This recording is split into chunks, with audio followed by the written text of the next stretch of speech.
Hello friends, MEd Ranjan academy में आपका स्वागत है। आज हम लोग एमएड फर्स्ट सेमेस्टर के CC01 के सेकेंड यूनिट के क्वेश्चन को प्रैक्टिस करते हैं, जिनमें बहुत ही वेरी यूजफुल क्वेश्चन होगा, जो बहुत ही वेरी इंपॉर्टेंट क्वेश्चन है। ये जो CC1 है उसका सेकेंड यूनिट है। एमएड में प्रायः बहुत सारे ऐसे क्वेश्चन पूछे जाते हैं जो सभी यूनिवर्सिटी में सेम ही होते हैं। जैसे हम यदि बिहार की बात करें, BN मंडल यूनिवर्सिटी हो, चाहे ललित नारायण मिथिला यूनिवर्सिटी हो, चाहे BR अम्बेडकर यूनिवर्सिटी हो या PU पटना यूनिवर्सिटी हो, सभी में देखा जाता है कि लगभग में मिलता जुलता सभी प्रश्न पूछा जाता है।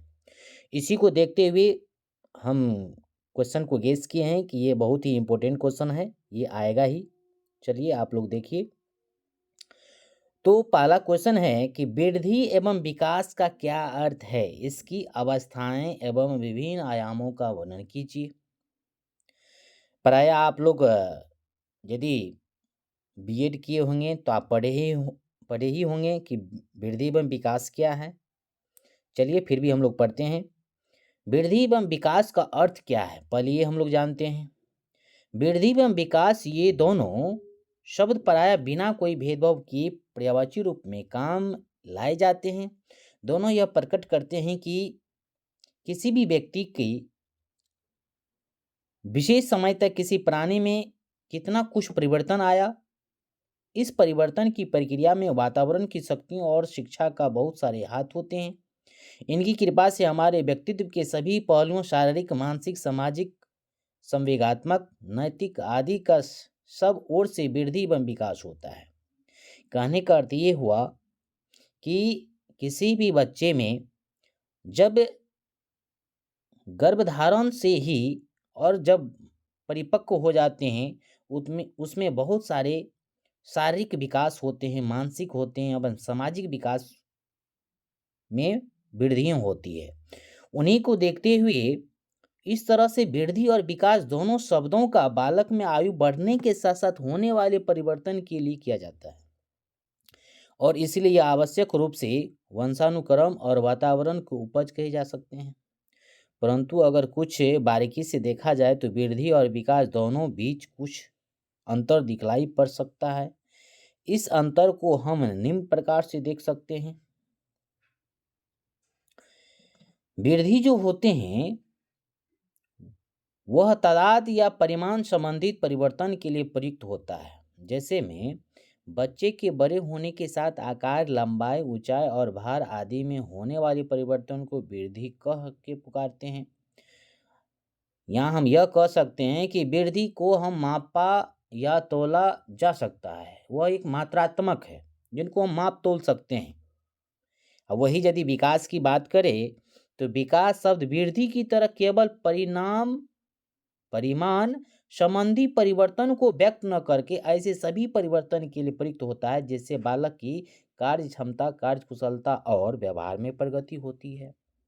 विकास जो होता है वह मेंटलिटी के तहत भी परिवर्तन होता है। अब वृद्धि है कि वृद्धि एक तरह से संपूर्ण विकास प्रक्रिया का एक चरण है। विकास के परिमाण और तादाद संबंधी पक्ष के परिवर्तन को वृद्धि कहा जाता है। कहने का अर्थ ये हुआ कि वृद्धि जो है ये संपूर्ण विकास कहने का अर्थ ये है कि बच्चे जो जिस समय गर्भधारण के समय से, यानी बच्चे जिस समय जन्म ले लेते हैं उसी समय से जो वृद्धि होना प्रारंभ करते हैं तो वह मरणों उपरांत तक देखा जाता है कि उनकी वृद्धि में कुछ न कुछ क्या होता है, हमेशा बढ़ते हैं और कुछ घटते भी हैं समय के अनुसार। लेकिन विकास शब्द अपने आप में एक विस्तृत अर्थ रखता है। वृद्धि ही एक भाग है, यह व्यक्ति में होने वाले परिवर्तन को प्रकट करता है। तो यहाँ हम दोनों को क्या करते हैं, कंपेयर कर सकते हैं वृद्धि और विकास से। देखिए और कुछ पॉइंट है कि वृद्धि शब्द व्यक्ति के शरीर के किसी भी अवयव तथा व्यवहार कि किसी भी पहलू में होने वाले परिवर्तन को प्रकट करता है। कहने का अर्थ ये हुआ, यदि किसी भी बच्चे की शारीरिक वृद्धि होती है तो हम यह कह सकते हैं कि यहाँ पर वृद्धि हुआ। लेकिन विकास किसी एक अंग, प्रत्यंग अथवा व्यवहार के किसी एक पहलू में होने वाले परिवर्तन को नहीं, बल्कि व्यक्ति में आने वाले संपूर्ण परिवर्तन को इकट्ठे रूप में व्यक्त करता है।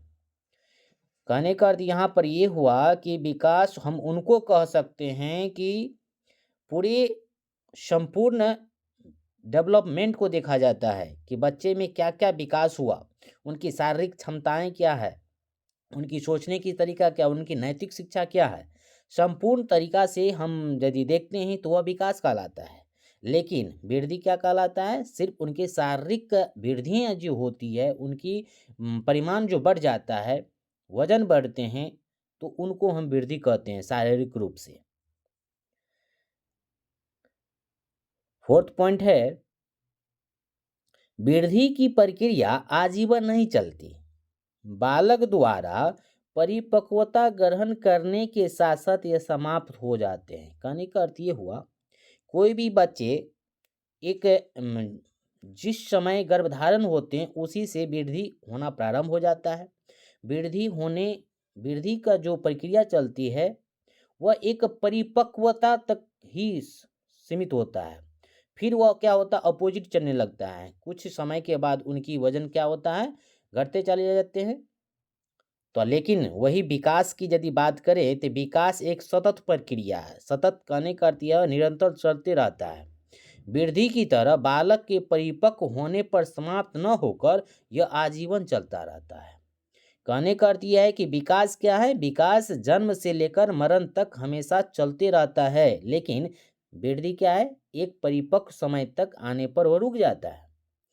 अब फोर्थ है पॉइंट, वृद्धि के फलस्वरूप होने वाले परिवर्तन बिना कोई विशेष प्रयास किए दृष्टिगोचर हो सकते हैं, साथ ही उन्हें भली भांति मापा जा सकता है। कहने का अर्थ ये हुआ कि वृद्धि को हम, यदि किसी भी प्रकार के परिवर्तन नहीं होता है तो हम क्या कर सकते हैं, भली भांति उन्हें माप तोल सकते हैं। लेकिन वही विकास शब्द कार्य क्षमता, कार्य कुशलता, व्यवहार में आने वाले गुणात्मक परिवर्तन को भी प्रकट करता है। इन परिवर्तनों को प्रत्यक्ष रूप में मापना कठिन ही है। इन्हें केवल अप्रत्यक्ष तरीके जैसे व्यवहार करते हुए बालक का निरीक्षण करना आदि से मापा जा सकता है। कहने का अर्थ ये हुआ कि विकास को हम क्या कर सकते हैं, माप तो नहीं सकते हैं, बल्कि उन्हें आंका जा सकता है। उनकी कार्य कुशलता को देखकर हम कह सकते हैं कि उनमें कार्य क्षमता कितना है, कार्य कुशलता कितना है। व्यवहार में जो गुणात्मक परिवर्तन होगा, व्यवहार में जो अच्छी उनकी अच्छाई को देखा जाएगा, तो हम कह सकते हैं कि उन बालक में क्या हुआ, विकास हुआ। वो अपने निगेटिविटी को पॉजिटिव में चेंज करेगा, कुछ न कुछ उनमें व्यवहार में परिवर्तन आएगा। तो हम कह सकते हैं कि बालक में क्या हुआ, परिवर्तन हुआ, यानी विकास हुआ। अब देखिए वृद्धि के 6 पॉइंट है, वृद्धि के साथ साथ सदैव विकास होना भी आवश्यक नहीं है, क्योंकि ये जरूरी नहीं है कि वृद्धि जब तक होते रहेगा विकास भी उसी प्रक्रिया से चलता रहेगा। मोटापे के कारण एक बालक के भार में वृद्धि हो सकती है, परंतु इस वृद्धि से उसकी कार्य क्षमता एवं कार्य कुशलता में कोई वृद्धि नहीं होता। इस तरह से उसकी वृद्धि विकास के साथ साथ लेकर नहीं चलता है। कहने का अर्थ ये हुआ, यहाँ हम वृद्धि और विकास से कंपेयर कर सकते हैं कि वृद्धि जो है, यदि किसी कोई बालक है तो एकाएक उनकी वृद्धि हो जाता है, यानी उनकी शारीरिक की मात्राएं बढ़ गया, शारीरिक की वजन बढ़ गया। तो हम ये नहीं कह सकते हैं कि जिस प्रकार कोई बालक है, मान लीजिए 15 एज का है, तो उनका यदि दो व्यक्ति का यदि कंपेयर करते हैं बालक का, एक बालक का एज है 15, दोनों का 15 ही है। यदि उनमें एक का वजन है 30 केजी, 1 केजी, और दूसरे का यदि 45 केजी, तो हम यहाँ नहीं कह सकते हैं कि दूसरे का, जिसका 45 उसका ज़्यादा विकास हुआ लेकिन इसका कम हुआ। हम वृद्धि कह सकते हैं कि इनका वृद्धि ज़्यादा हुआ और इनका कम हुआ। जिनका वजन ज़्यादा है उनका वृद्धि ज़्यादा हुआ, लेकिन हम यह नहीं कह सकते हैं कि उनका विकास ज़्यादा हुआ। यदि मेंटलिटी तरीका से उनका विकास हुआ है, डेवलप हुआ है, वह समाज में कितना परिपक्व हो पाया है, तो हम कह सकते हैं कि वह विकास कितना हो पाया है। चलिए विकास को देखते हैं। दूसरी ओर विकास भी वृद्धि के बिना संभव हो सकता है। ये ज़रूरी नहीं है कि कोई भी व्यक्ति यदि 5 फुट 7 फुट का होगा तो ही उनमें क्या होगा, विकास होगा। यदि कोई व्यक्ति 2 फीट का भी है और उनकी जो मानसिक विकास है, मानसिक डेवलपमेंट हो पाया है, उनमें सामाजिक, सांस्कृतिक विभिन्न प्रकार की संस्कृतियाँ को वह डेवलप कर पाया है, माइंड उनका क्रिएटिविटी की ओर बढ़ गया है, तो हम कह सकते हैं कि यदि व्यक्ति 10 केजी का भी है और उनका यदि मानसिक विकास हो पाया है, तो हम कह सकते हैं कि वृद्धि के बिना भी क्या है, विकास संभव है। कई बार यह देखा जाता है कि कुछ बच्चों की ऊंचाई, आकार एवं भार में समय गुजरने के साथ साथ कोई विशेष परिवर्तन नहीं दिखाई देता है। कहने का अर्थ ये हुआ, कोई व्यक्ति यदि है वह उनकी ऊंचाई के हिसाब से या आकार के हिसाब से या भार के हिसाब से वह वृद्धि नहीं करते हैं, तो हम कह सकते हैं कि ये जरूरी नहीं है उनकी शारीरिक वृद्धि होगा तो ही उनका विकास होगा। क्योंकि विकास क्या है, बिना वृद्धि का भी संभव है। एक छोटे बालक में भी उतना विकास होगा जितना एक बड़े व्यक्ति में हो सकता है, क्योंकि वहाँ पर माइंड को यहाँ क्या किया जाता है, देखा जाता है कि उनमें कितना सर्वांगीण विकास हो पाया है। शारीरिक, मानसिक, संवेगात्मक और सामाजिक योग्यता में बराबर प्रगति होती रहती है। यह जरूरी नहीं होता है कि जिस बालक में वृद्धि बहुत तेजी से होता है उसी प्रकार क्या हो, विकास तेजी से हो। लेकिन यह भी नहीं देखा जा सकता है कि जिस बालक में यदि वृद्धि कम मात्रा में हो तो विकास ज्यादा हो सकता है। चलिए अब कुछ इसी प्रकार पॉइंट को देखते हैं कि इस तरह से बारीकी से देखने पर वृद्धि और विकास दोनों प्रक्रिया में पर्याप्त अंतर देखने को मिलता है, परंतु मोटे तौर पर व्यक्ति विशेष में होने वाले सभी परिवर्तन को व्यक्त करने के लिए हम दोनों का बिना कोई भेदभाव किए प्रयोग करते रहते हैं। मानव जीवन के सामाजिक, शारीरिक, संवेगात्मक, बौद्धिक आदि पहलुओं से संबंधित ये सभी परिवर्तन, जैसे कि श्रीमती हरलॉक के द्वारा 1956 में विचार है कि निम्न 4 प्रमुख वर्गों में रखे जा सकते हैं। कहने का अर्थ ये हुआ कि हम वृद्धि और विकास में किसी प्रकार का भेदभाव नहीं करते हुए हम यह कह सकते हैं कि व्यक्ति जीवन में सामाजिक, शारीरिक, संवेगात्मक और बौद्धिक पहलुओं को देखा जाता है। उसी पर हरलॉक महोदय जी ने क्या किए, 4 पॉइंट दिया गया। कैसे दिया कि आकार में परिवर्तन, चेंज इन साइज, अनुपात में परिवर्तन, पुराने लक्षण लुप्त हो जाना। कहने का अर्थ ये हुआ कि पुराना लक्षण लुप्त हो गया लेकिन न्यू लक्षण को क्या किया, अपने में समाहित किया। नए लक्षण को प्रकट होना। इन सभी प्रकार के परिवर्तन के परिणाम और गुणात्मक दोनों ही पहलू, इसलिए सामान्यतः वृद्धि और विकास की प्रक्रिया लगभग साथ साथ चलती है। यही कारण है कि दोनों शब्द समानार्थक रूप से प्रयुक्त होते हैं। गर्भधारण के पश्चात बालक में जो कुछ शारीरिक और व्यवहारिक संबंधी परिवर्तन होते हैं, उन्हें व्यक्त करने के लिए इन दोनों को सम्मिलित रूप से प्रयोग में लाया जाता है। हम भी इस पुस्तक में सुविधा के दृष्टिकोण से इन दोनों को सम्मिलित रूप में प्रयोग करना चाहेंगे। कहने का हरलॉक महोदय के द्वारा ये कहा गया है कि जिस समय गर्भधारण के समय से ही बच्चे में क्या होता है, वृद्धि के साथ साथ विकास भी प्रारंभ हो जाता है। चलिए वृद्धि एवं विकास की अवस्थाएं को पढ़ते हैं। Stage of the growth and development. बच्चे की जीवन और वृद्धि विकास की कहानी माँ के गर्भ में आने के साथ साथ ही शुरू हो जाती है। कहने का अर्थ हम कह सकते हैं कि वृद्धि और विकास का जो कहानी होती है, प्रारंभ हो जाता है, वो माँ के गर्भधारण से ही शुरू हो जाता है। वह भी माँ के गर्भ में एक पौधे की तरह छोटे से अंकुर के रूप में अपना जीवन प्रारंभ करते हैं। तथा धीरे धीरे वृद्धि और विकास को प्राप्त होते रहता है। इस वृद्धि और विकास की मंजिल में जैसे जैसे उसकी उम्र बढ़ती जाती है, उसमें विभिन्न सामाजिक, मानसिक, शारीरिक और संवेगात्मक और नैतिक परिवर्तन आते रहता है। इन सब के आधार पर हमें क्रमशः शिशु, बालक, किशोर, प्रौढ़ और वृद्ध आदि कह कर पुकारा जाता है। कहने का अर्थ यहाँ पर ये हुआ कि जैसे जैसे बालक की एज बढ़ते जाएगा, उसकी नामांकन चेंजिंग होते जाएगा। बच्चे जिस समय जन्म लेते हैं तो हम शिशु कहते हैं, फिर बढ़ जाते हैं, उनकी एज बढ़ेगा, बालक कहलाएगा। फिर एज 18 आ जाएगा तो हम किशोरावस्था कहा जाएगा। फिर 18 से 25 बढ़ेगा, फिर हम प्रौढ़ावस्था कहा जाएंगे। जैसे ही फिर एज ग्रोथ करेगा, बढ़ेंगे, तो हम कह सकते हैं कि वृद्ध सबसे लास्ट स्टेज होगा। आदि कह करके पुकारा जाता है। सभी नाम बच्चों की वृद्धि और विकास की उन सभी अवस्थाओं का द्योतक है जिनमें से होकर उन्हें अपना जीवन पूरी यात्रा करने होती है। संक्षेप में इन सभी अवस्थाओं को संबंधित जीवन अवधि के साथ साथ सभी प्रकार से निम्न रूप में दिखाया गया है। क्या दिखाया जा सकता है? देखिए, विकास की अवस्था और जीवन की अवधि क्या होती है।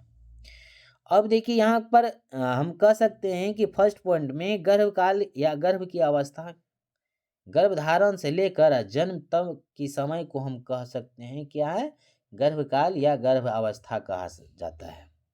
शिशु काल एवं शैशवावस्था, जन्म से लेकर 3 वर्ष तक की आयु को हम क्या कहते हैं, शिशु काल और शैशवावस्था कहते हैं। बाल्य अवस्था,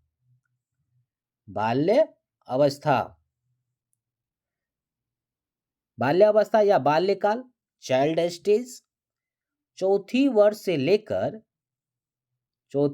लेकर 12 तक के बिल्कुल निश्चित रूप में वीर्य रस की उत्पत्ति प्रारंभ होने तथा चौथे वर्ष से छठे वर्ष तक की, चौथे वर्ष से इतना। कहने का अर्थ हम यहाँ कह सकते हैं कि बालावस्था हम उन्हें कहते हैं कि जिस बालक का एज 12 वर्ष तक पूरे हो जाते हैं, हम उन्हें बालावस्था कहा जाते हैं। क्योंकि उस समय में बच्चे क्या होते हैं, जो बालक है वह बालावस्था को, चाइल्ड स्टेज को पार करते हैं। अब देखिए, पूर्व उसमें बाल्यकाल या बाल्य अवस्था में भी 2 स्टेज हैं। पूर्व बाल्य अवस्था यदि कहेंगे तो चौथे वर्ष से छठे वर्ष आएंगे। यदि उत्तर बाल्य अवस्था कहेंगे तो वह 7वें वर्ष से 12 वर्ष की अवस्था को उत्तर बाल्य अवस्था कहा जाएगा। ठीक है। अब चलिए, अब जानते हैं कि किशोरावस्था जिसको सामान्यतः 13 वर्ष से लेकर 19 वर्ष तक की अवधि को कहा जाता है। 19 रहे या 18 रहे तो भी चलेगा। निश्चित अर्थों में वीर्य या रस की उत्पत्ति प्रारंभ होने से लेकर परिपक्वता ग्रहण करने तक की एज को क्या बोलेंगे, किशोरा अवस्था कह लेंगे।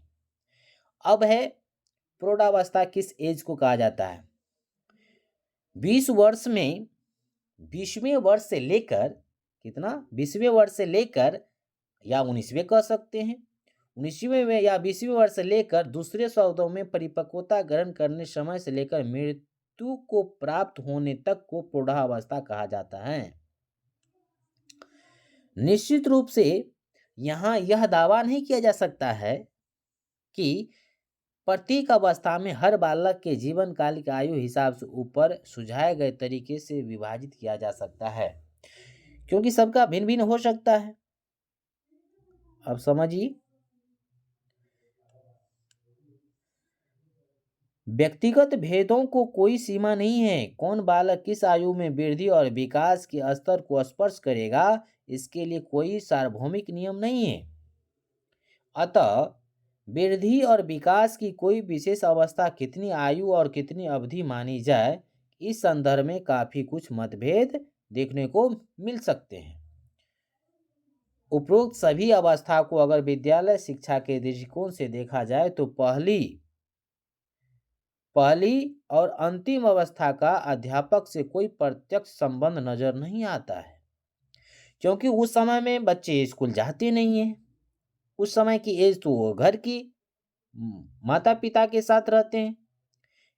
इसलिए इस पुस्तक में शेष तीन अवस्थाओं को ही अपनी चर्चा का विषय बनाएंगे। परंतु इन अवस्था की प्रमुख विशेषता वर्णन करने से पहले हम वृद्धि और विकास के विभिन्न पहलू को क्या करते हैं, परिचित हो जाते हैं। वृद्धि एवं विकास के विभिन्न आयाम, देखिए क्वेश्चन ये भी आ जाते हैं, क्वेश्चन ये मोस्ट इंपोर्टेंट है। वृद्धि एवं विकास के विभिन्न आयाम क्या है, आपको ये भी शॉर्ट में पूछा जाता है। चलिए, लिखा है कि अगर वृद्धि और विकास को हम समान अर्थों में प्रयुक्त करें तो बच्चे के व्यक्तिगत का सर्वांगीण विकास हमें निम्न रूपों अथवा पहलों में गति करता हुआ दिखाई पड़ता है। कहने का अर्थ ये हुआ कि शारीरिक विकास, यदि किसी बालक में शारीरिक विकास होता है, ज्ञानात्मक विकास होता है, संवेदनात्मक विकास होता है, नैतिक तथा चरित्र विकास होता है, सामाजिक विकास भी होता है, एक परिपक्व आने पर भाषात्मक भी विकास होता है। विकास के इन सभी आयामों को संक्षिप्त परिचय हम आगे चलिए चर्चा करते हैं। शारीरिक विकास, एक एक पॉइंट को हम लोग अब विस्तार से पढ़ते हैं।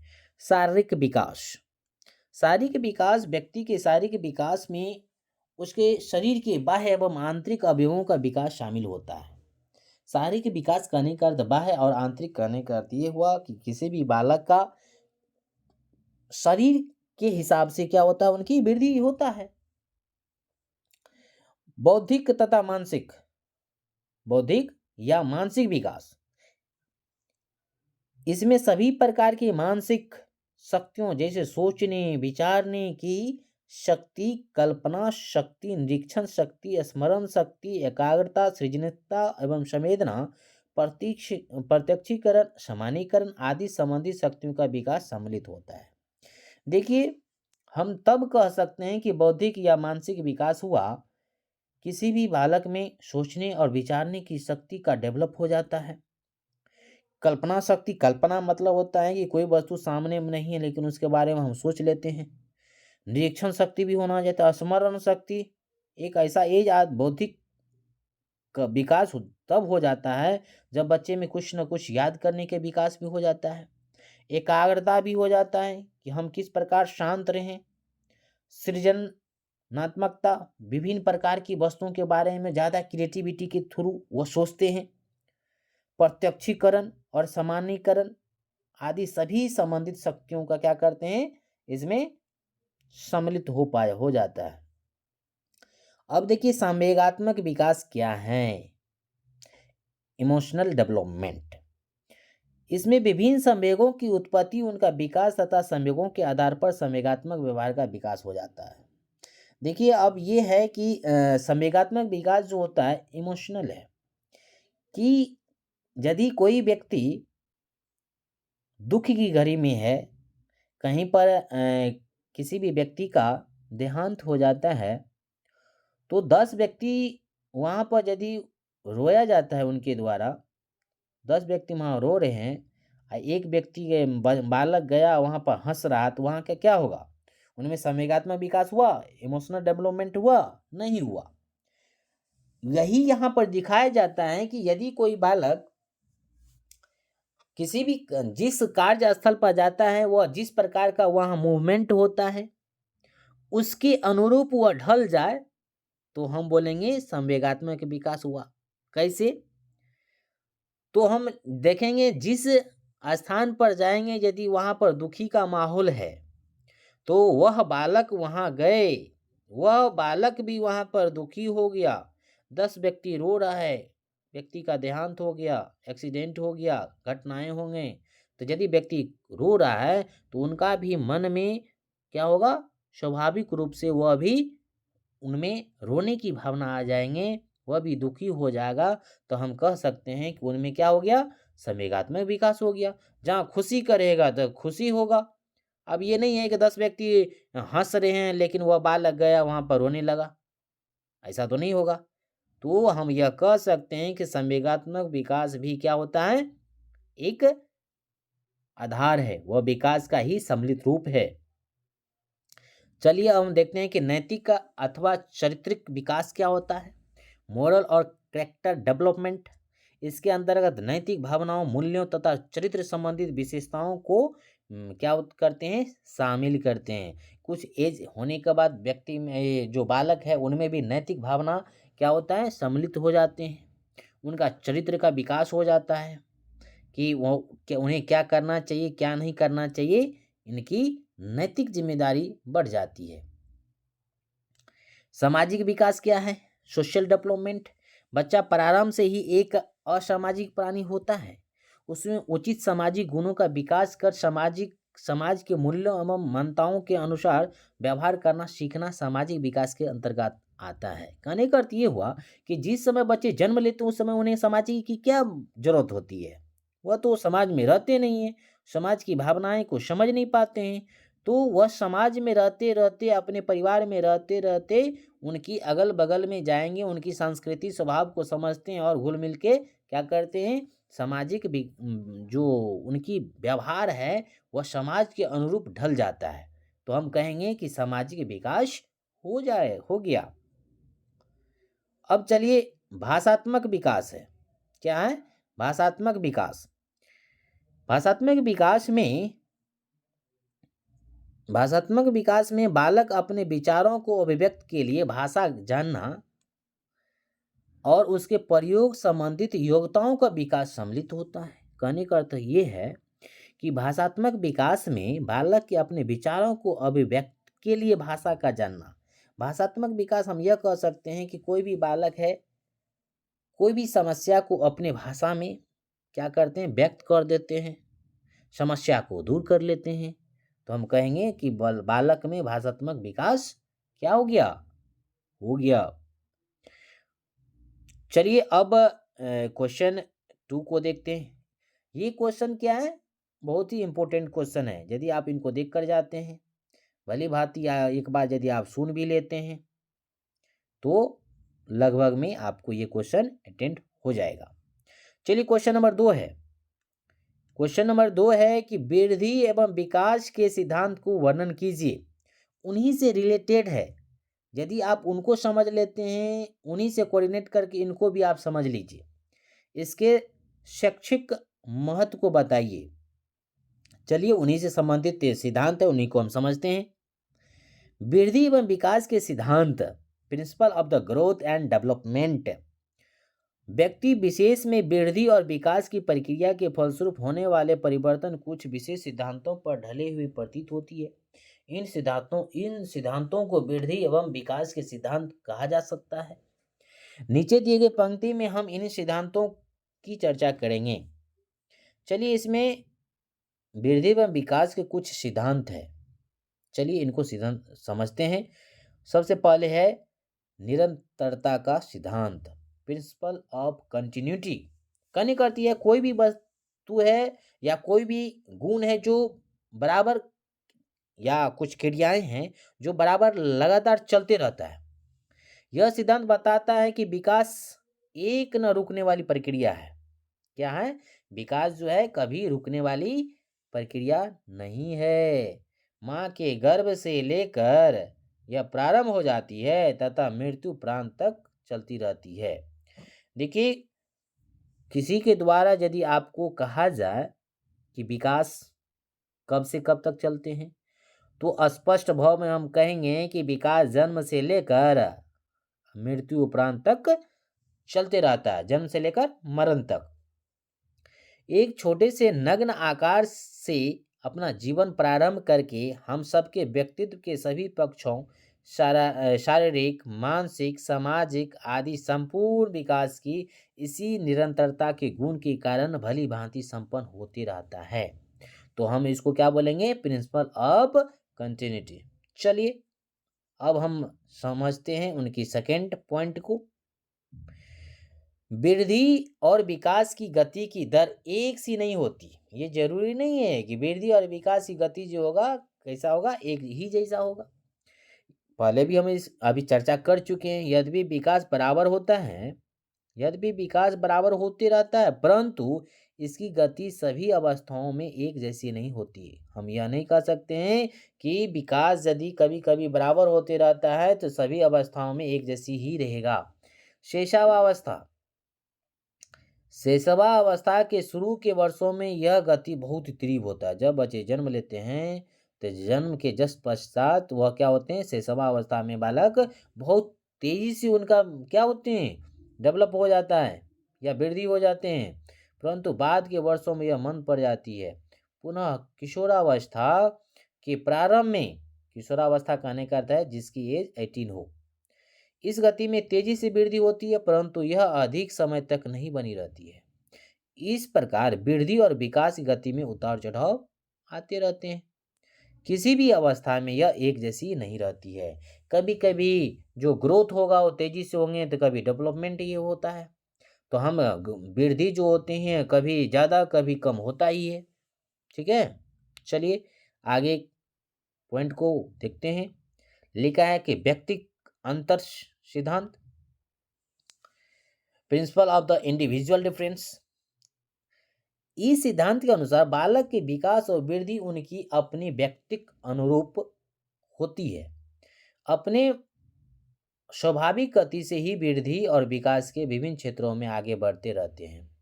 इसी कारण है कि उसमें पर्याप्त विभिन्नताएं देखने को मिलते हैं। कोई भी बालक एक वृद्धि और विकास की दृष्टि से अन्य बालक के समरूप नहीं होता है। देखिए, व्यक्तिक अंतर सिद्धांत हम यह कह सकते हैं कि किसी भी बालक को हम यह नहीं कह सकते हैं कि यदि उस बालक में इस प्रकार वृद्धि हुआ तो उसमें जरूरी नहीं कि वह भी उतना ही होगा। यदि कोई बालक में डेवलपमेंट तेजी से हो पा रहा है तो जरूरी नहीं उनकी आईक्यू लेवल भी उसी तेजी से बढ़ पाएगा, क्योंकि सभी का अपनी अपनी सामाजिक सांस्कृतिक भिन्नताएं होती है। सबका अपना अपना आईक्यू लेवल होता है, सबका अपना क्या होता है, वृद्धि विकास की दर अलग अलग होता है। ठीक है, चलिए अब समझते हैं कि विकास के क्रम की एक रूपता। विकास गति एक जैसी न होने तथा पर्याप्त व्यक्तिक अंतर पाए जाने पर विकास के क्रम में कुछ एक रूपता दर्शन होते हैं। इस क्रम में एक ही जाति विशेष के सभी सदस्यों के कुछ एक जैसी विशेषताएं देखने को मिलती है। उदाहरण के लिए मनुष्य जाति के सभी बालक की वृद्धि सिर से पैर की ओर होती है। चलिए इसको समझिए। वृद्धि सिर की ओर से प्रारंभ होती है। क्या होती है? सिर से, जो सिर होते हैं सिर से क्या होगा, पैर की ओर प्रारंभ होते हैं। सिर से पैर की ओर प्रारंभ होते हैं। इसी तरह बालक के गत्यात्मक और भाषा विकास में एक निश्चित प्रतिमान और क्रम में दर्शन किए जाते हैं।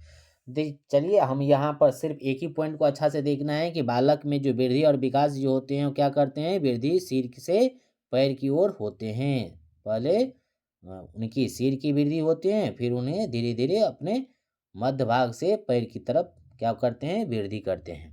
चलिए अब है विकास समान।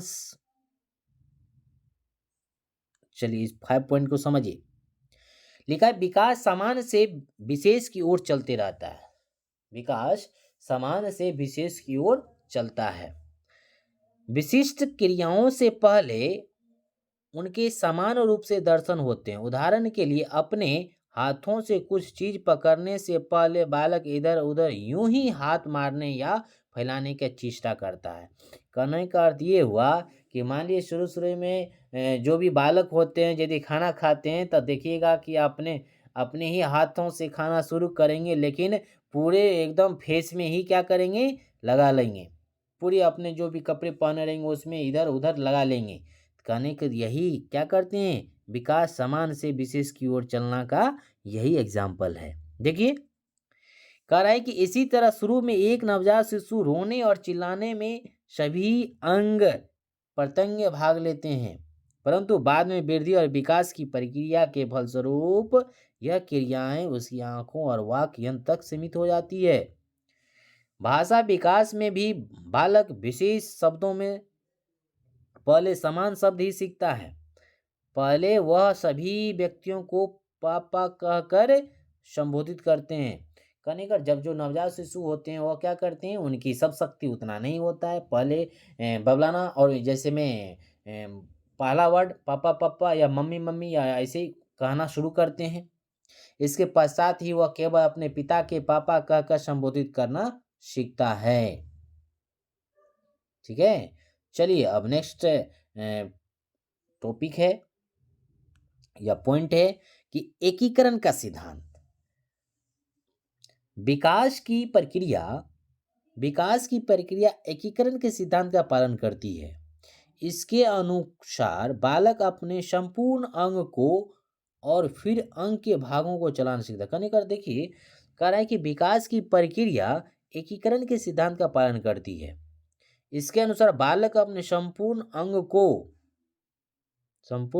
को चलाना शुरू कर देता है, फिर अंग के भागों को चलाना सीखता है। उसके बाद वह अपने भागों में एकीकरण करना सीखता है। कहने का तो जो एकीकरण का सिद्धांत यह कह सकते हैं कि कोई भी बालक अपने पहले शरीर को क्या करता है, कंट्रोल करना सीखता है, फिर अंग के भागों को चलाना सीखता है, उसके बाद वह उन भागों में एकीकरण करना सीखता है। सामान्य से विशेष की ओर बदलते हुए विशेष प्रतिक्रियाओं को चेष्टा को इकट्ठे रूप में प्रयोग करना सीखता है। उदाहरण के लिए एक बालक पहले अपने पूरे हाथ को, फिर उंगलियों को, फिर हाथ एवं उंगली एक साथ चलाना सीखता है। एग्जाम्पल को समझिए, कोई भी बालक है, बालक पहले उंगली को चलाना सीखता है, ठीक है, पहले पूरे हाथ को फिर उंगली को चलाना सीखता है, फिर वो अपने हाथ एवं उंगली एक साथ चलाना सीख लेता है। चलिए अब है पॉइंट 7, परस्पर संबंध का सिद्धांत। विकास की सभी दशाएं शारीरिक, मानसिक, सामाजिक, संवेगात्मक आदि एक दूसरे से परस्पर संबंधित है। कहने का अर्थ यह है कि परस्पर संबंध कहने का अर्थ यह है कि जिस बालक में शारीरिक विकास होगा उनका मानसिक भी हो जाता है, सामाजिक भी विकास होगा, संवेगात्मक भी हो जाएगा। मतलब एक दूसरे से क्या है, परस्पर संबंध है। ये नहीं होगा तो ये नहीं होगा, ये नहीं होगा तो ये नहीं होगा, एक दूसरे से संबंधित है। इनमें से किसी एक दिशा से न होने वाला विकास अन्य सभी दिशाओं में होने वाला विकास को पूरी तरह प्रभावित करने का क्षमता रखता है। उदाहरण के लिए जिन बच्चों में औसत अधिक वृद्धि होती है वे शारीरिक, सामाजिक विकास की दृष्टि ओर भी काफी आगे बढ़ते हुए पाए जाते हैं। दूसरी ओर एक क्षेत्र में पाई जाने वाली न्यूनतम दूसरों के क्षेत्र में हो रही प्रगति में बाधक सिद्ध हो जाता है। यही कारण है कि शारीरिक विकास की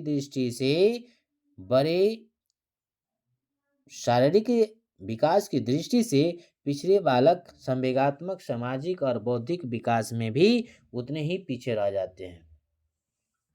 इनको आप समझ सकते हैं। चलिए 8 पॉइंट को देखते हैं। विकास की भविष्यवाणी किया जा सकता है। हम यह कह सकते हैं कि बालक यदि बच्चे में उनकी माइंड को, क्रिएटिविटी को देखकर कह सकते हैं कि वह किस प्रकार उनकी डेवलपमेंट होगा। एक बालक के अपने बुद्धि और विकास की गति को ध्यान में रखकर उसके आगे बढ़ने की दिशा, स्वरूप के बारे में भविष्यवाणी किया जा सकता है। उदाहरण के लिए एक बालक की कलाई की हड्डियां एक्सरे से लिया जाने वाला चित्र यह बता सकता है कि उनका आकार, प्रकार आगे या अंगों इस प्रकार उसका आकार, प्रकार आगे जाकर किस प्रकार का होगा। इसी तरह बालक की इस समय की मानसिक योग्यताएं के ज्ञान के सहारे उसके आगे मानसिक विकास के बारे में हम पूर्वानुमान लगाया जा सकता है। कहते हैं ना गाँव घर में कि यदि कोई बालक ज़्यादा क्या है, क्रिएटिविटी है, उनकी सोचन शक्ति अच्छा है, यदि बालक छोटे में ही क्या है, तेज हो, उनकी बुद्धि लब्धि अच्छे होते हैं, आईक्यू लेवल अच्छे होते हैं तो हम कह सकते हैं कि बालक का जो विकास होगा वह अच्छे होंगे। चलिए, अब है कि विकास की दिशा का महत्वपूर्ण सिद्धांत हम देखते हैं। विकास की दिशा का सिद्धांत क्या है? इस सिद्धांत के अनुसार विकास की प्रक्रिया पूर्व निश्चित दिशा में आगे बढ़ती रहती है। कुप्पुस्वामी ने इसकी व्याख्या करते हुए लिखा कि विकास क्या होता है? कैप्लोकोडल और प्रॉक्सिमोडिस्टल क्रम में होता है। अब समझते हैं इन सभी बातों को। कैप्लोकोडल इस क्रम का विकास लंबवत रूप से सिर से पैर की ओर, हमेशा याद रखिएगा कि कैप्लोकोडल जैसे ही बोलेगा तो सिर से पैर की ओर क्या होते हैं, इनका विकास होता है।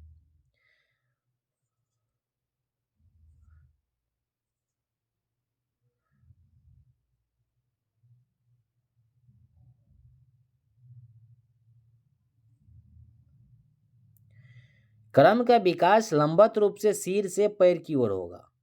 ठीक है, क्या बोलेंगे? सिर से पैर की ओर होता है।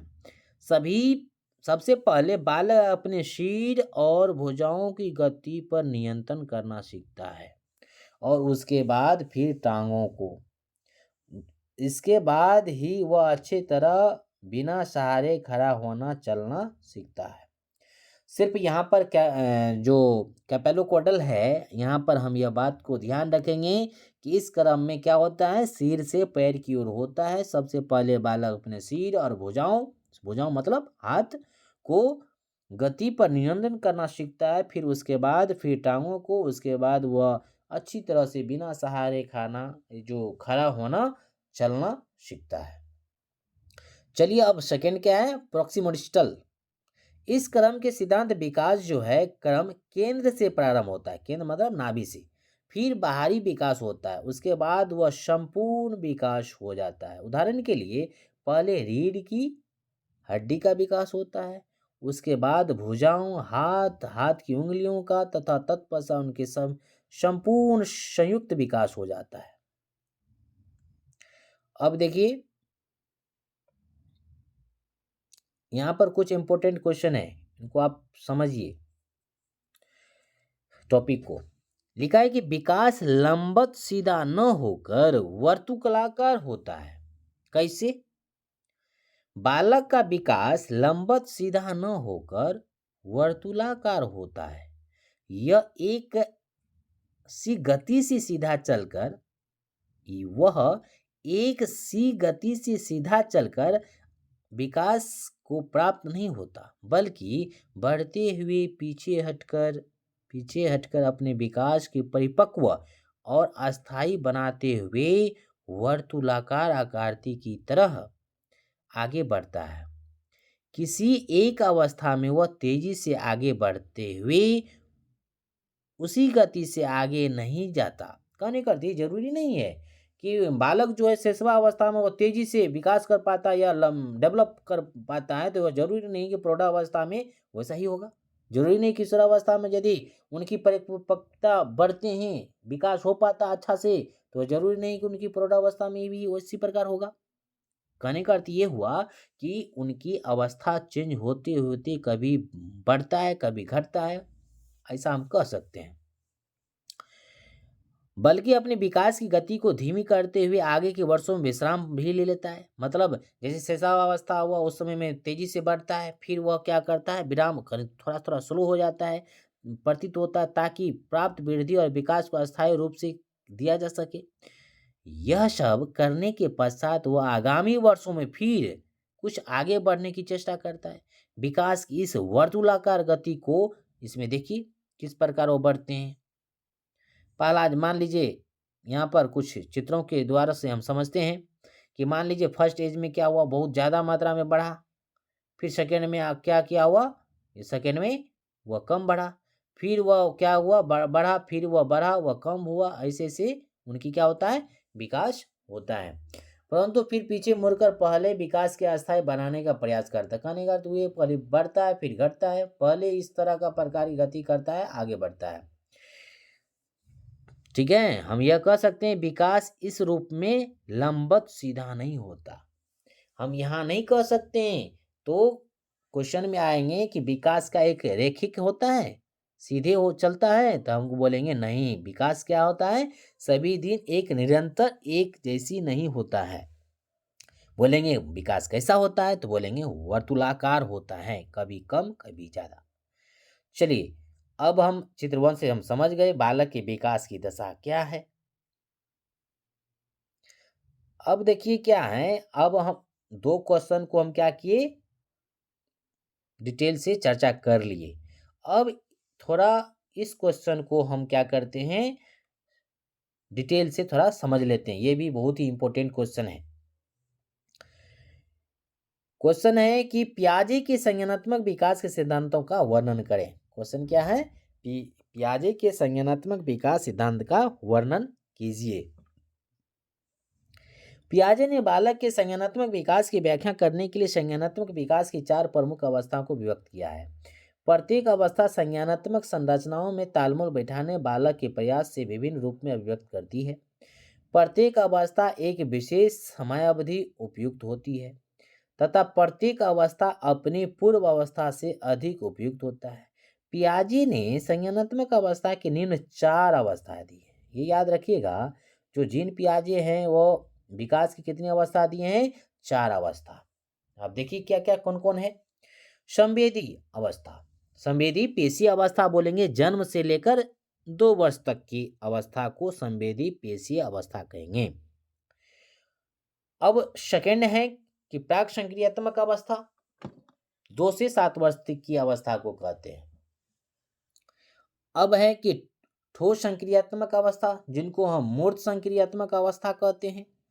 ठोस संक्रियात्मक अवस्था को ही क्या कहा जाता है, मूर्त संक्रियात्मक अवस्था कहा जाता है, जिनका 7 से 11 बोलिए या 12 बोलिए।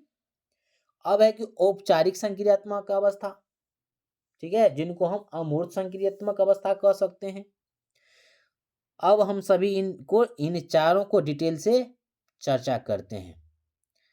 अब क्या क्या है, फर्स्ट में है संवेदी पेशी अवस्था। क्या होता है,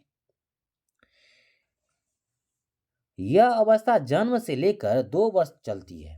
इस अवस्था में शिशु का संज्ञानात्मक विकास 6 उप अवस्था से लेकर गुजरती है। अब समझिए, तो इतना समझिए कि पेशीय संवेदी पेशी अवस्था जो होते हैं वह क्या होते हैं, जन्म से 2 वर्ष तक की अवस्था होते हैं। अब हम समझते हैं कि पहली अवस्था प्रतिवर्ष क्रियाओं की अवस्था होती है, या जन्म से 30 दिन की अवस्था होती है। इस अवस्था में बालक मात्र प्रतिक्रियाएं करती है। इन प्रतिवर्ष क्रियाओं में चूसने का प्रतिवर्त सबसे प्रबल होते रहता है। कहने का अर्थ ये हुआ कि बालक को देखिएगा, जैसे ही खेलते रहते हैं तो देखिएगा उनमें उंगली या पैर की उंगली को चूसने का आदत हो जाता है। दूसरा उप अवस्थाएं, दूसरा क्या है, उप अवस्था प्रमुख वृत्तीय प्रतिक्रियाओं की अवस्था होता है।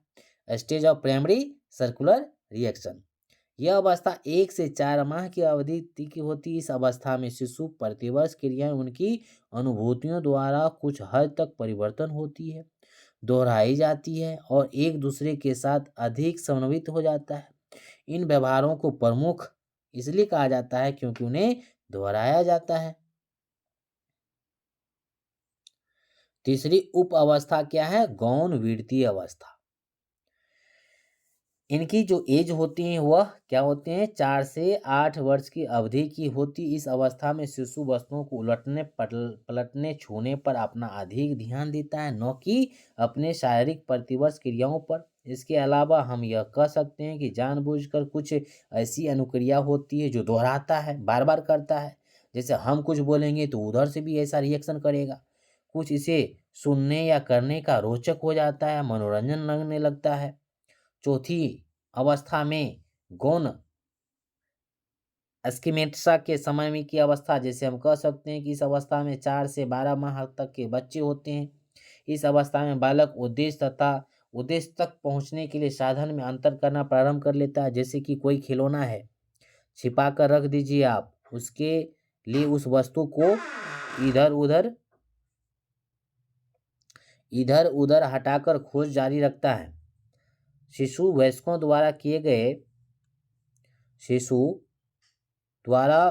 द्वारा किए जाने वाले कार्य अनुसरण भी प्रारंभ कर देता है। इस अवधि में शिशु को स्कीमा कहते हैं। क्या बोलेंगे? स्कीमा कहने का अर्थ ये हुआ कि जो शिशु होते हैं या बालक होते हैं, उनके माइंड में उस वस्तुओं की एक प्रकार की छाप बन जाते हैं। उनका ये परिस्थिति दूसरी परिस्थिति में समानीकरण करना भी प्रारंभ कर देते हैं। अब देखिए 5वां अवस्था क्या है? उप अवस्था है, जिसमें वृत्तीय प्रतिक्रिया करते हैं। देखिए 12 से 18 महीने की अवधि की होती है। इस अवस्था में बालक वस्तु के गुणों का प्रयास एवं त्रुटि विधि से सीखने का कोशिश करता है। इस अवस्था में बालक की अपने शारीरिक प्रतिक्रिया अभिरुचि कम हो जाती है और वह स्वयं उस वस्तुओं को लेकर प्रयोग करते रहता है। बालक में उत्सुकता अभिप्रेरणा अधिक प्रवृत्ति हो जाती है। उसमें वस्तुएं ऊपर से नीचे गिराकर अध्ययन करने की प्रवृत्ति अधिक हो जाती है। उसी में 6ठी उप अवस्था होते हैं, जो मानसिक संयोग द्वारा नए साधनों की खोजने की अवस्था कहा जाता है। यह अंतिम उप अवस्था है, जो 18 से 24 माह यानी 2 वर्ष तक की अवधि की होती है। वह अवस्था होती है जिसमें बालक वस्तु के बारे में चिंतन करना प्रारंभ कर देते हैं। इस अवधि में बालक उन वस्तुओं को प्रतिक्रिया या अनुक्रिया करना प्रारंभ कर देते हैं, जो क्या होते हैं, सीधे दृष्टिगोचर नहीं होते हैं। इस गुण को वस्तु अस्थायित्व भी कहा जा सकता है। उसी अब सेकंड है प्राक संक्रियात्मक अवस्था, जो संज्ञानात्मक विकास की अवस्था है, जो 2 से 7 वर्ष की अवस्था कहा जाता है। यह प्रारंभिक वाला अवस्था होती है। इस अवस्था को पियाजे ने 2 अवधियों में बांटा है।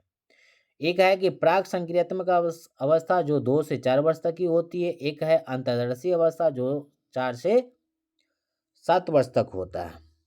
प्रथम अवधि को हम समझते हैं कि प्राक संक्रियात्मक अवस्था क्या है। इस अवस्था में बालक सूचकता विकसित कर लेते हैं। सूचकता से तात्पर्य यह है कि बालक यह समझने लगता है कि वस्तु शब्द यानी वस्तु को, शब्द को, प्रतिमा को चिंतन किस चीज के लिए किया जाता है। कहने का अर्थ ये हुआ कि कोई वस्तु को वह पहचानने लगते हैं, उनकी शब्द को वह समझने लगते हैं। कोई भी प्रतिमा या स्टैचू है या कोई मूर्ति है, उनको वह समझने लगते हैं। कुछ उनके बारे में चिंतन करना शुरू कर देते हैं। पियाजे ने 2 तरह से सूचकता पर बल दिया। अब क्या क्या दिया है, समझिए इस बात को। पालाय के संकेत संबल से क्या किया है? संबल किसी ठोस वस्तु के मानसिक चिंतन का दूसरा नाम संकेत है। ठोस वस्तु कहने का अर्थ यह है कि कोई भी वस्तु सामने में रखा हुआ है, उन्हें हम क्या कहेंगे? ठोस वस्तु कहेंगे। किसी ठोस वस्तु के मानसिक चिंतन का दूसरा नाम संकेत है। संकेत तथा ठोस वस्तु से अधिक सादृश्य होती है। कहने का अर्थ बच्चे में यह गुण हो जाते हैं कि कोई वस्तु यदि सामने वाले वस्तु से रिलेटेड कर पाते, उनसे ज्यादा सीखते हैं। ठीक है। चिन्हों, वस्तुओं को घटना एक अमूर्त चिंतन होता है। पहले इनको समझते हैं। जैसे में बालक अपनी माँ की आवाज को सुनता है, ठीक है, तब उनके मन में माँ की एक प्रतिमा बनती है, जो संकेत का उदाहरण है। ठीक है। चलिए अब क्या है? चिन्ह। साइन के माध्यम से कैसे? चिन्ह में वस्तुओं में उनका बालक मानसिक चिंतन करते हैं। इतनी अधिक सादृश्य नहीं होता कि चिन्ह में वस्तुओं का घटनाओं या एक अमूर्त चिंतन होता है। शब्द या भाषा के अन्य पहलू सब समान चिन्ह के उदाहरण हैं। पियाजे के संकेत तथा चिन्ह को प्राक संक्रियात्मक चिंतन का महत्वपूर्ण साधन माना जाता है। इस अवस्था में बालक को इन सूचकता का अर्थ समझना के साथ साथ ही अपने चिंतन एवं कार्य में उनका प्रयोग करना होता है। इसे पियाजे ने लाक्षणिक कार्य की संज्ञा दी है। पियाजे ने यह बताया कि बालक में लाक्षणिक कार्य मूलतः 2 तरह की क्रियाओं, क्या होता है? अनुकरण एवं खेल। बालक जो होते हैं वह बड़ों के अनुकरण करके वह क्या करते हैं? सीखते हैं और खेल खेल के माध्यम से भी सीखते हैं। अनुकरण की प्रक्रिया द्वारा बालक सूचकता को सीखते हैं। उदाहरण के लिए बालक जब माँ को फूल को फूल कहने का अनुसरण करते हैं। कहने का अर्थ ये हुआ कि यदि हम बालक को बोलते हैं कि क बोलने के लिए तो वह भी क बोलते हैं, फल बोलते हैं तो फल बोलते हैं। इस तरह को सुन करके वो अनुकरण करके वो क्या करता है, उसी बात को दोहराता है। तो वह धीरे धीरे माँ माँ फूल उसके अर्थ को समझ समझ जाता है। खेल के माध्यम से बालक सूचकता के अर्थ में समझते हैं तथा उसका सही प्रयोग करने में चिंतन प्रक्रिया को करना सीखते हैं। पियाजे ने प्राक संक्रियात्मक अवस्था चिंतन की दो सीमाएं बताई जो निम्नवत है। एक है कि जीववाद। बच्चे जो है जीववाद के चिंतन में वह किसी ऐसी सीमा या और बताता है जिसमें बालक निर्जीव वस्तुओं को भी सजीव कह जाता है। जैसे में कार है, पंखा है, हवा है, बादल आदि सब इसके लिए सजीव होते हैं। जैसे में हम एक एग्जाम्पल कह सकते हैं कि यदि बालक क्या करते हैं, अपने घर में जाते हैं और उन्हें किसी भी प्रकार के गेट के पास यदि चोट लग जाते हैं तो वह रोने लगते हैं। वही उनकी माँ आती हैं और गेट को अच्छा से 2 बार ठोक देते हैं या मार देते हैं तो बच्चा को ऐसा महसूस होता है कि उनको मार लगा है, तो वह चुप हो जाते हैं। आत्म केंद्रित क्या है? इसमें बालक सिर्फ अपने विचार को सही मानता है। आत्म केंद्रित क्या होता है? ये ईगो होता है कि हम जो कर रहे हैं वह क्या है, सही है, हम जो बोल रहे हैं वह सही है। उसके कुछ इस तरह की विश्वास हो जाता है कि दुनिया के अधिकतर चीजें उसके इर्द गिर्द चक्कर लगाती रहती है। जैसे कि वह तेजी से दौड़ता है तो सूर्य भी तेजी से चलना प्रारंभ कर देते हैं। उसकी गुड़िया वही देखती है जो वह देखता है। आदि आदि पियाजे ने यह भी बताया कि जैसे जैसे बालक का संपर्क अन्य बालकों के भाई बहन से बढ़ता है चला जाता है तो उसका चिंतन भी क्या होता है, आत्म केंद्रित कम होते जाता है। आत्म केंद्रित कम होने के मतलब ये होता है कि वह क्या करता है, रिलेटेड कर लेता है। ये जरूरी नहीं कि वह जो बालक बोल रहा है वह सही होगा। धीरे धीरे उनकी क्या होता है, डाउट क्लियर हो जाता है। चलिए अब क्या है, द्वितीय अवधि अंतर्दर्शी अवधि को हम समझते हैं। इस अवधि में बालक का चिंतन एवं तर्कना जो रीजनिंग रिसोर्स होते हैं पहले से अधिक परिपक्व हो जाता है, जिसके परिणाम स्वरूप यह साधारण मानसिक प्रक्रिया को जोड़ घटाव अच्छा से कर पाता है। कहने का अर्थ ये हम कह सकते हैं कि द्वितीय अवधि अंतर्दर्शी में एज में क्या करते हैं, बालक छोटे छोटे जोड़ घटाव करना प्रारंभ कर देते हैं। गुना भाग भी आदि सम्मिलित हो जाता है, यानी करना प्रारंभ कर देता है। उन्हें वह कर पाता है परंतु मानसिक प्रक्रियाओं के पीछे नियमों को वह नहीं समझता है। लेकिन हुआ बहुत सारे ऐसे भी नियम होते हैं। कहने का अर्थ ये हुआ कि यदि हम आमने सामने में क्या करेंगे, एडिट कर देंगे, लेकिन कहेंगे उसको मानसिक में मतलब मने मन बना लेने के लिए बिना पेन पेंसिल का, तो वह छोटे छोटा भी ऐड या मल्टीपल या डिवाइडेड नहीं कर सकता है। अंतर्दर्शी चिंतन इस प्रकार की ऐसी चिंतन होता है जिसे हम कोई क्रमबद्ध तरीके नहीं होता है। पियाजे ने अंतर्दर्शी चिंतन भी एक सीमा बताई है। वह यह है कि यदि 4 से 7 वर्ष के बालक का चिंतन पलटावी नहीं होता है। पलटावी गुण का मतलब होता है किसी बालक को हम यदि 2 और 4 बोले कितना होता तो 6 बता दिया। यदि उसी को हम बोल दे 4 2 कितना होगा तो नहीं बता पाते हैं। जैसे बालक ने यह समझाया कि 2 गुने 2 कितना होता था, 4। फिर उसी बालक को कहा कि 4 भागा 2 कितना होगा, तो 2 कैसे हुआ है नहीं समझ पाता है। ठीक है, तो उसको क्या बोलते हैं, पलटावी गुण, जिसमें वह नहीं हो पाता है। चलिए आगे को समझते हैं। ठोस संक्रियात्मक अवस्था, ये 7 से 12 वर्ष की अवस्था में होते हैं। ठोस कहने का अर्थ ये हुआ कि मूर्त अवस्था को ही ठोस संक्रियात्मक अवस्था कहा जाता है। क्या बोलेंगे, मूर्त संक्रियात्मक अवस्था को ही ठोस संक्रियात्मक अवस्था कहा जाता है। इस अवस्था में विशेष यह बालक वस्तुओं को ठोस के आधार पर वे आसानी से मानसिक क्रियाएं करके समस्या समाधान कर लेते हैं, परंतु उन वस्तुओं से न देखकर उसके बारे में शाब्दिक कथन तैयार करके समस्या उपस्थित हो जाती है।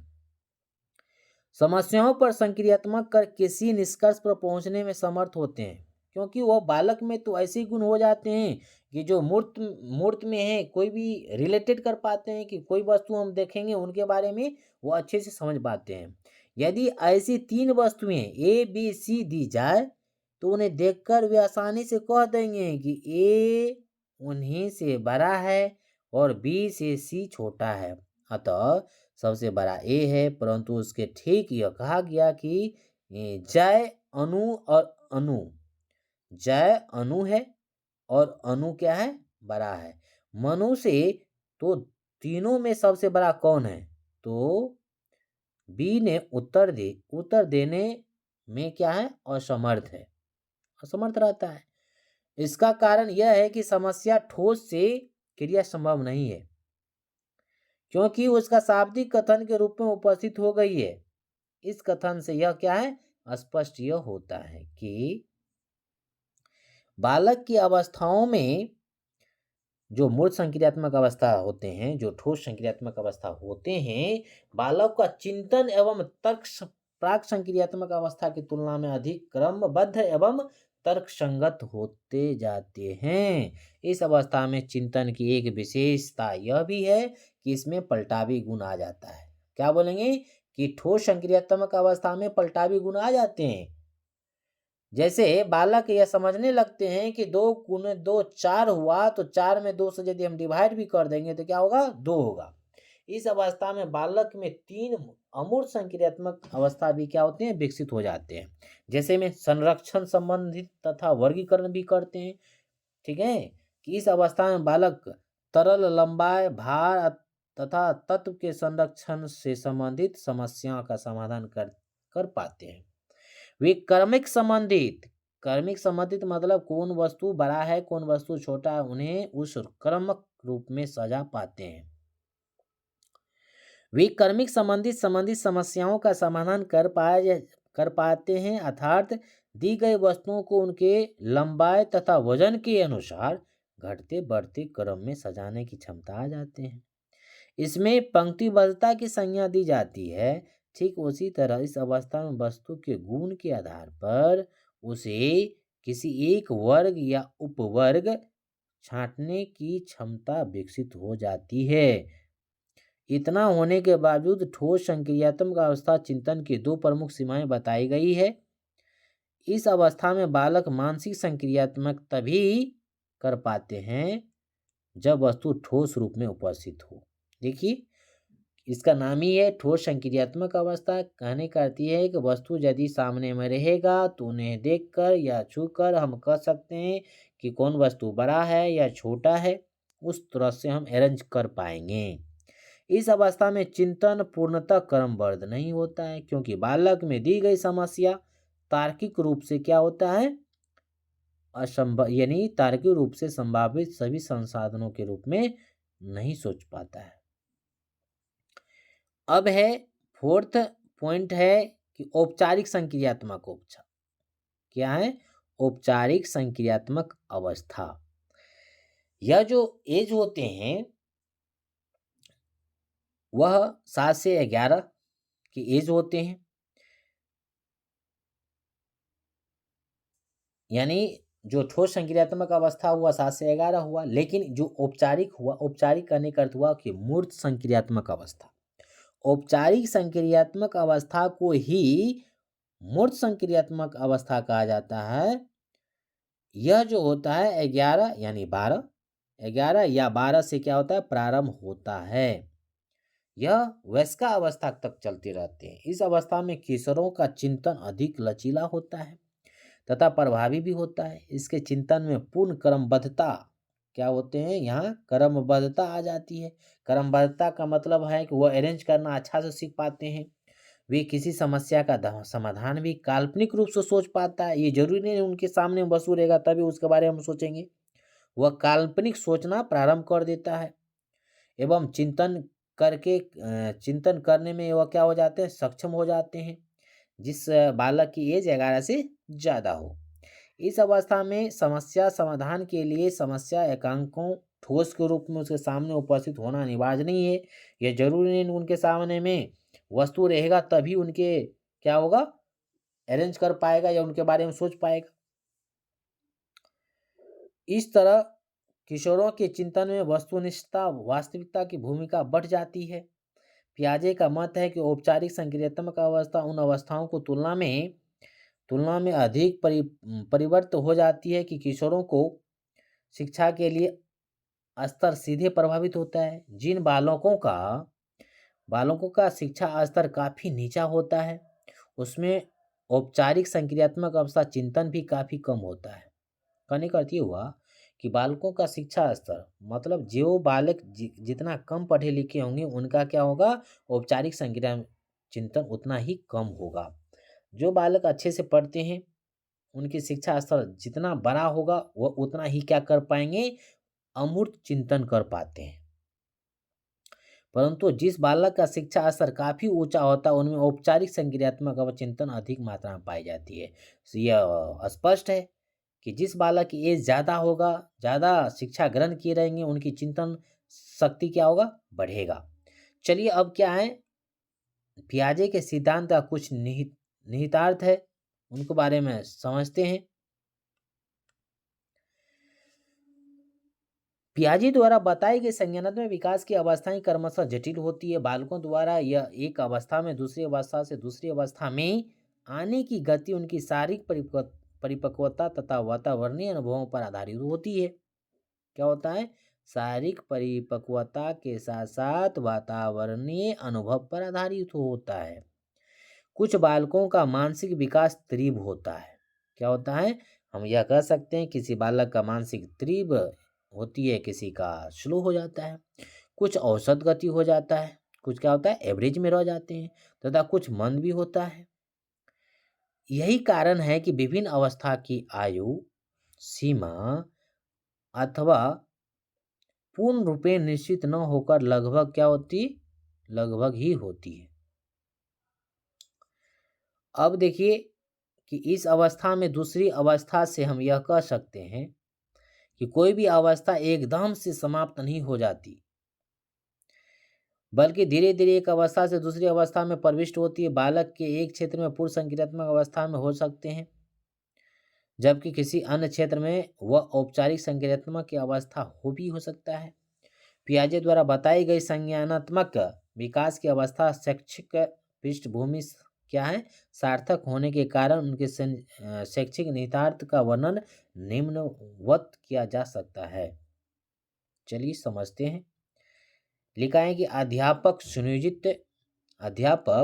सुनियोजित क्रियाकलापों से बालक में जिज्ञासाएं उत्पन्न किया जाता है। मूर्त सामग्री प्रस्तुत करने पर बालक शीघ्रता और दक्षता से सीखते हैं। सही बात है। यदि किसी बालक को सामने में हम मूर्त वस्तुएं रखते हैं, मूर्त मतलब सामने में उस वस्तु को रखते हैं, तो बालक क्या होता है, शीघ्रता मतलब जल्दी से सीख पाते हैं। बालकों के लिए पाठ्यक्रम तैयार करने में सिद्धांत अध्यापक को विकास का विस्तृत संदर्भ प्रदान करना होता है। इस सिद्धांत के अनुसार बालक के मानसिक विकास हेतु उसको सिखाने और सीखने की प्रक्रिया के संयोजित किया जाता है। व्यवस्था की आंतरिक समाजनीयता और विकास करने में बालक की सहायता की जाती है। कहानी सुनाना, कविता, पाठ, गीत, ये सभी क्या है, कहानी सुनाना, कविता, पाठ, गीत गाना जैसे बहुत से संज्ञानात्मक क्रियाकलापों को एक व्यवस्थित तरीके से क्रिया कार्यक्रम में सम्मिलित किया जाता है। सिखाने और सीखने की स्थिति में कुछ बिंदु तक पहुंचाई जाए और बालक चीज़ों को विचारों से कुछ परिचित रहता है। अब है कि शैक्षणिक कार्यक्रम बालक की जानकारी को एकीकरण करने योग्य बनाता है। वास्तविक घटनाएं और मूर्त वस्तु सीखने से महत्वपूर्ण भूमिका निर्वाह करता है। सही बात है कि बस यदि हम शैक्षणिक क्षेत्र में बालक को एग्जाम्पल देते हैं तो वास्तविक घटनाएं देने चाहिए।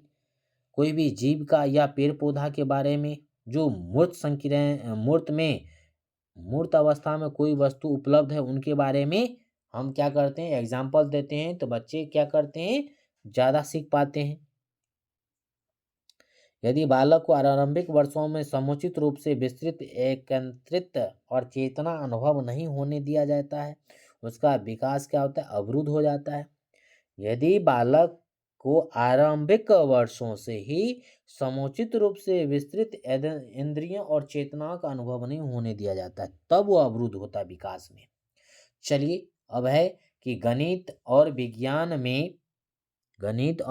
में भौतिक पर्यावरण से सीखना पुस्तकों, लोगों या दूरदर्शन की तुलना में कहीं अधिक महत्वपूर्ण है। ये हुआ क्वेश्चन थर्ड, को विस्तार पूर्वक हम चर्चा किए हैं। चलिए अब थोड़ा एक क्वेश्चन को हम शॉर्ट फॉर्म में देख लीजिए। ये भी मोस्ट इम्पोर्टेंट क्वेश्चन है जो कि सभी बार आते हैं। ये क्या है? मोस्ट VVI है, VVI है, इसको समझिए। लिखा है कि जीरोम बुनवर के द्वारा प्रतिपादित सीखने के इस सिद्धांत को आधुनिक संज्ञानात्मक सिद्धांत कहा जाता है। वस्तुतः ब्रूनर ने बालकों के संज्ञानात्मक व्यवहार का विस्तृत अवलोकन करके संज्ञानात्मक विकास को उसकी विशेषताओं के आधार पर 3 स्तरों, क्रियात्मक, प्रतिबिंबात्मक तथा संकेतात्मक में विभक्त करके स्पष्ट करने का महत्वपूर्ण कार्य किया। शिक्षा के क्षेत्र में इस सिद्धांत को अत्यंत महत्वपूर्ण माना जाता है। संज्ञानात्मक विकास को विस्तृत करते हुए तथा कक्षा में छात्रों के द्वारा सीखने से संबंधित किए जाने वाले व्यवहार को ध्यान में रखकर उसमें सीखने के संज्ञानात्मक सिद्धांत को अवधारणाएं प्रस्तुत की है। ब्रूनर के सीखने के सिद्धांत को निम्न भागों में विभक्त करके प्रस्तुत किया गया है। चलिए हम इनको अब क्या करते हैं, समझते हैं। सबसे पहले अंतर्दर्शी चिंतन बनाम विश्लेषणात्मक चिंतन क्या है? ब्रूनर के अनुसार कक्षागत अधिगम में अंतर्दर्शी चिंतन का महत्वपूर्ण विषयों या पाठों को सीखने में काफी अधिक होता है। क्या कहा गया है कि ब्रूनर महोदय के अनुसार कक्षागत अधिगम में अंतर्दर्शी चिंतन का महत्वपूर्ण विषयों या पाठों को सीखने में काफी महत्वपूर्ण होता है, काफी अधिक होता है। उसके अनुसार किसी विषय या पाठ या तत्कालिक ज्ञान संज्ञान करना ही अंतर्दर्शन कहा जाता है। शिक्षक के द्वारा विश्लेषणात्मक चिंतन की तुलना में अंतर्दर्शी चिंतन पर बहुत कम ध्यान दिया जाता है, जबकि ब्रूनर ने पाया कि शिक्षकगण छात्रों में अंतर्दर्शी समझ या ज्ञान को प्रोत्साहित न करके प्रायः हतोत्साहित करते हैं। सही बात है। अंतर्दर्शन वस्तुतः व्यक्ति का वह व्यवहार होता है जिसमें वह विश्लेषणात्मक उपायों के बिना ही किसी परिस्थिति या समस्या को संरचना, अर्थ एवं महत्व से समझा जा सकता है। परंतु सब शिक्षक छात्रों कोई समस्या समाधान करने के लिए देते हैं, तब ये उन्हें समस्या के तत्कालिक उत्तर देने का प्रयास करने के लिए प्रोत्साहित नहीं करते, वरन अच्छी तरह से सोच समझकर समस्या का समाधान करने के लिए कहते हैं। दूसरे शब्दों में शिक्षक छात्रों में अंतर्दर्शी चिंतन के हतोत्साहित कर देते हैं तथा विश्लेषणात्मक चिंतन का प्रोत्साहित करते हैं। इससे कक्षा शिक्षण के दौरान अधिगम की गति धीमी हो जाती है। अब चलिए सेकेंड पॉइंट है, इनको जल्दी से समझते हैं हम। विषय की संरचना क्या है? ब्रूनर के अनुसार प्रत्येक विषय या पाठ के कुछ विशेष संप्रत्यय, नियम तथा प्रविधियां होती है जिन्हें सीखना आवश्यक होता है। वस्तुतः इस संप्रत्ययों, नियम एवं प्रविधियों को सीखकर ही छात्र वस्तु का ठीक ढंग से प्रयोग कर पाते हैं। दूसरे शब्दों में हम कह सकते हैं कि ब्रूनर के विचार में प्रत्येक विषय की अपनी एक संरचना होती है। एक छात्रों के लिए इस संरचना को सीखना अत्यंत आवश्यक होता है। शिक्षकों को कक्षागत शिक्षण में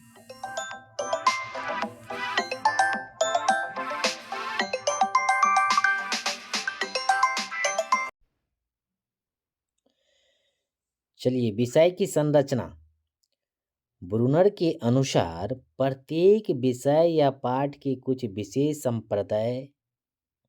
संप्रत्ययों, नियम व प्रविधियों को सीखकर ही छात्र विषय वस्तु का अध्ययन करते हैं। वस्तुतः इन संप्रत्ययों को ठीक ढंग से प्रयोग कर सकते हैं। कहने का अर्थ ये हुआ कि वस्तुतः इन संप्रत्ययों, नियमों व प्रविधियों को सीखकर ही छात्र वस्तु का ठीक ढंग से प्रयोग कर पाते हैं। दूसरे शब्दों में कह सकते हैं कि ब्रूनर के विचार प्रत्येक विषय की अपनी एक संरचना होती है, यानी आकार होती है, तथा छात्रों के लिए संरचना को सीखना अत्यंत आवश्यक होता है। शिक्षकों की कक्षागत शिक्षण में इन संरचनाओं को अर्थात उसके संप्रत्ययों, नियमों और प्रविधियों को सीखने के लिए समुचित ध्यान देना अनिवार्य है। अब समझिए थर्ड पॉइंट क्या है। अन्वेषणात्मक अधिगम, डिस्कवरिंग लर्निंग। ब्रूनर के अनुसार कक्षा में किसी विषय या पाठ को सीखने की सबसे उत्तम विधि अन्वेषणात्मक अधिगम विधि है। दूसरे शब्दों में कह सकते हैं कि छात्र किसी समस्या के विभिन्न पहलू स्वयं ही आगमनात्मक चिंतन करने का अर्थ हुआ कि विभिन्न अलग अलग तरह के वस्तुओं का एग्जाम्पल देंगे। पहले एग्जाम्पल देंगे, एग्जाम्पल देने के बाद धीरे धीरे धीरे हम उसको रूल के अनुसार नियम पर हम जाएंगे। ठीक है। चिंतन करके विषय से संबंधित संप्रत्ययों के अर्थ संबंधों की खोज करनी चाहिए। अतः शिक्षक को ध्यान रखना चाहिए कि ज्ञान आत्म अन्वेषित होता है एवं ज्ञान छात्रों द्वारा आत्म अन्वेषित होता है। कहने का अर्थ ये हुआ कि आत्म अन्वेषित होने का मतलब होता है यदि छात्र अपने से कोई कार्य को या एग्जाम्पल को खोजते हैं तो वह अपने आप में ज़्यादा सीखते हैं, वह उनके लिए अधिक सार्थक, उपयोगी और अस्थायी होता है। क्योंकि बच्चे जो होते हैं वह क्या करते हैं, खोज कर वह सीखते हैं। कोई वस्तु के बारे में ज़्यादा यदि वो अपने क्या करते हैं, परीक्षण करते हैं, तो उसको क्या करते हैं, अपने अंदर ज़्यादा से ज़्यादा सीखने और ज़्यादा क्या होते हैं, अस्थायी हो जाते हैं, वह जल्दी भूलते नहीं हैं। यही कारण है कि ब्रूनर ने छात्रों द्वारा कोई आत्म अन्वेषित सीखना से विहीन कक्षा में शिक्षण की प्रक्रिया के मूलभूत तत्वों की कमी मानी है। कहा गया है ब्रूनर के अनुसार यदि बालक कक्षा में खुद से नहीं सीखते हैं तो क्या होता है, अमानवीय या विहीन कक्षा कहा गया। विहीन कक्षा मतलब जिसका अर्थ नहीं होता है, यदि वह सीख नहीं पाते हैं। कक्षा में शिक्षक द्वारा पढ़ाए गए विषय का सीखना प्रायः ठीक ढंग से नहीं हो पाता है। चलिए अब कुछ और पॉइंट है। संबंधता का महत्व क्या है। ब्रूनर के अनुसार स्कूल शिक्षण का सबसे महत्वपूर्ण लक्ष्य छात्रों की भविष्य के लिए तैयार करना होता है। दूसरे शब्दों में कहा जा सकता है कि छात्रों के भविष्य में उपयोग की कार्य करने में सहायता पहुंचाना ही शिक्षण क्या है, अधिगम है। अपनी प्रसिद्ध पुस्तक क्या है, दी रेलिवेंस ऑफ एजुकेशन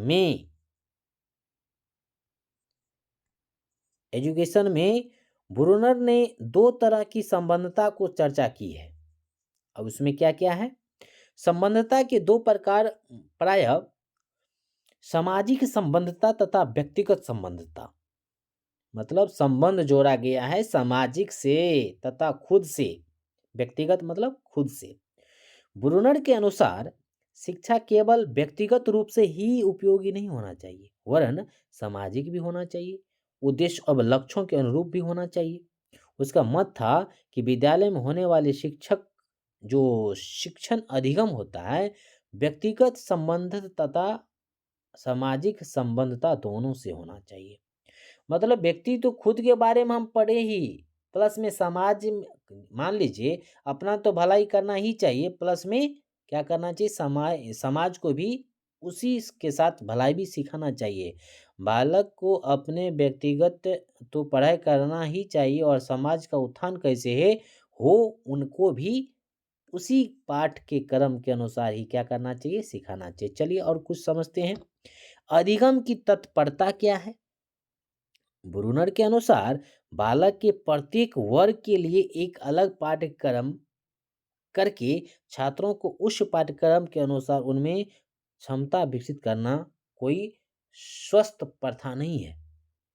वरन किसी भी उम्र या वर्ग के छात्र कोई भी विषय सीखने के लिए तत्पर किया जाना चाहिए। अतः कहा जा सकता है कि ब्रूनर के अनुसार शिक्षकों का कार्य छात्रों को अनुरूप पाठ्यक्रम का तैयार करना तथा छात्रों को सीखने के लिए तत्पर बनाना है। ठीक है, चलिए अब है शिक्षार्थी व स्व सक्रियता क्या है। ब्रूनर के मतानुसार छात्रों को सीखने की परिस्थिति में निष्क्रिय होकर नहीं वरन सक्रिय ढंग से भाग लेना चाहिए। कहा गया कि जिस समय हम क्या करते हैं, बालक पढ़ते हैं, तो बालक को क्या होना चाहिए, सक्रिय ढंग से होना चाहिए, तत्पर होना चाहिए कि हमें क्या सीख रहे हैं, पूरा 100%। इसके दो लाभ होते हैं। प्रथम, सक्रिय ढंग से प्रतिभाग द्वारा छात्र विषय या पाठ को ठीक ढंग से समझ पाता है तथा द्वितीय सक्रियता के कारण छात्र उस विषय का पाठ को शीघ्रता से समझ लेते हैं। यदि हम ध्यान 100% उस ओर देते हैं तो अच्छा से सीख पाते हैं एवं अधिक दिनों तक क्या करते हैं, उसको याद रख पाते हैं। कुछ मनोवैज्ञानिक ने ब्रूनर के सिद्धांत को आलोचना भी किए हुए हैं। अनेक कमियां है। उनके अनुसार ब्रूनर द्वारा प्रतिपादित विषय की संरचना का संप्रत्यय स्वयं में ही है। कुछ ही पाठ्यक्रम ऐसे हैं जिनके सीखने से छात्रों की तार्किक चिंतन की क्षमता होती है। छात्रों में पर्याप्त अभिप्रेरणा होने पर ही इस ढंग की संरचना अच्छे ढंग से कर पाती है, परंतु छात्र की अभिप्रेरणा की मात्रा औसत या औसत से कम होने इस ढंग की संरचना का बात करना सही नहीं है। कहने का अर्थ ये यहाँ पर ये हुआ कि आलोचना हुआ कि बालक में जो है इस प्रकार की भावनाएं तब विकसित होती है जब क्या हो, बालक परिपक्व हो जाता है। यानी बालक में यह भावनाएं उजागर हो जाता है कि हम चिंतन कर सकते हैं। चलिए दोस्तों, आज हम अधिगम एवं विकास का मनोविज्ञान टॉपिक था, जिसमें MEd semester 3 CC01 second unit के महत्वपूर्ण 4 क्वेश्चन को हम व्याख्या किए हैं। आप इसका PDF डाउनलोड कर सकते हैं हमारे टेलीग्राम जो एमएड रंजन एकेडमी पर आप सर्च करके इस PDF को डाउनलोड भी कर सकते हैं। भली भांति आप यदि इस क्वेश्चन को सुनते भी हैं तो अब 100% आपको लाभ ही होगा। यदि आपके कोई प्रिय दोस्त सीटेट का तैयारी करते हैं तो आप RK रंजन एकेडमी पर तैयारी कर सकते हैं। इस पर सीटेट का क्लास कराया जाता है। ठीक है, यदि आप एमएड का स्टूडेंट हैं या बीएड के स्टूडेंट हैं तो आप एमएड रंजन एकेडमी पर प्लेलिस्ट में जाकर वीडियो देखिए, आपको 100% लाभ मिलेगा। ठीक है दोस्तों, इसी के साथ आज का क्लास समाप्त करते हैं।